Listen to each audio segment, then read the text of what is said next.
This is the Zac Anesbury Show. Welcome. Today's podcast clip comes from an interview with Simona Bronzi from RAA.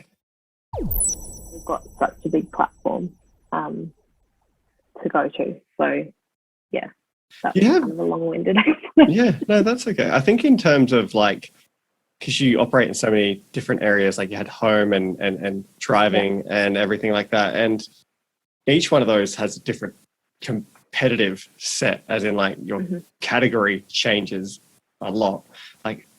Even within insurance, like the number of people who have travel insurance versus car insurance versus house insurance versus needing roadside assistance or travel adapters or something like that, or solar panels. Like they're all such different categories, and they all have such different basically the category buyers do differ, and then you have different competitors. That's quite a lot to take on. Yeah, and we do competitor reviews, and our agency helps out with that as well. But we do look at what other people in the market are doing. I think a massive benefit that we have is just the level of awareness that we have of RAA and our reputation. So it's already a good starting point for launching things. Yeah, you have a very well established parent brand within your market. Like you said, you have 750,000 people who are members. And what's the South Australian population? It's not huge. No, I think, I couldn't tell you the figures, but we've got a lot of people. Yeah, exactly. And so that's just people who not only just have sort of any sort of mental structure about your brand. So I think the big challenge for you would actually be getting people to think of you for different reasons beyond me, someone who grew up in South Australia who think roadside assist primarily. And then actually I think my car insurance is with you as well, actually. Yeah. But, I only learnt that you have other services like FlexiCar and stuff like that from the podcast. So I think that's probably one of the bigger challenges, but that's for another day. So do you read, do you have any marketing books or anything like that any textbooks from your uni days, or do you buy any books in the area that you think are useful?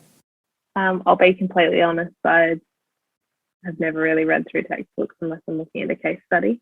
I just haven't found it to be the way that I learn. I learn much better from talking to people and then doing a bit of my own research. Want to make sure that it's credible information and then going out and seeing it in the real world. So that's kind of the way that I process my information.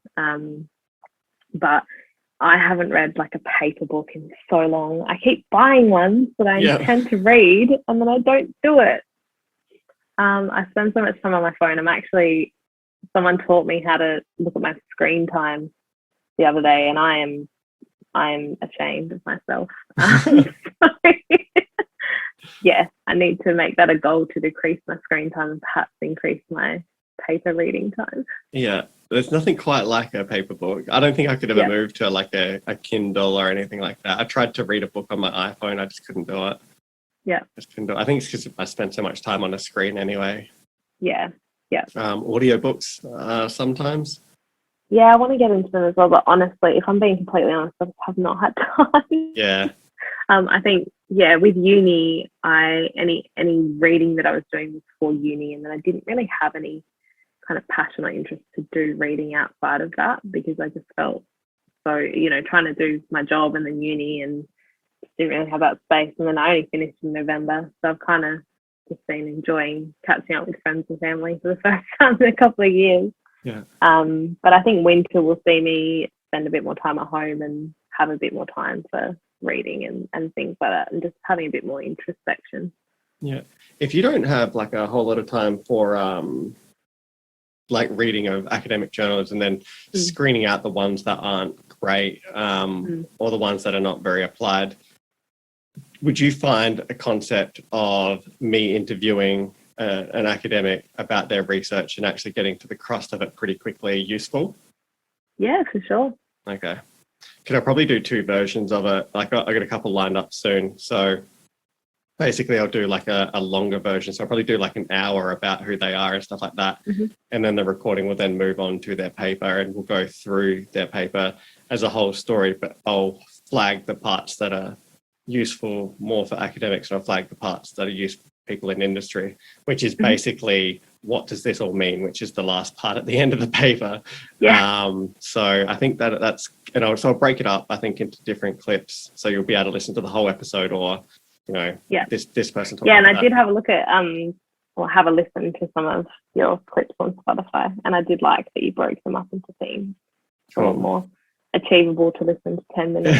Rather than a big 2-hour episode or something like that. I think it actually helps people to figure out, well, am I interested in advice for younger marketers? Well, no, I'm 72, so I might skip this part. How do I get my first graduate entry role? Well, but this part about how do I measure media reach, that might be more interesting to me. That's for sure. Cool. I reckon that's good to know. So stay tuned, everyone, because there'll be something in this space for sure. Hey guys, it's Zac Anesbury here with just a couple of quick reminders. If you've enjoyed today's podcast, then make sure you subscribe so you never miss an episode. There are plenty more interviews to come with some of the world's leading marketing academics and practitioners. You do not want to miss these. In the meantime, if you're looking for another way to connect, then follow me on Twitter at Zac Anesbury. That is ZACANESBURY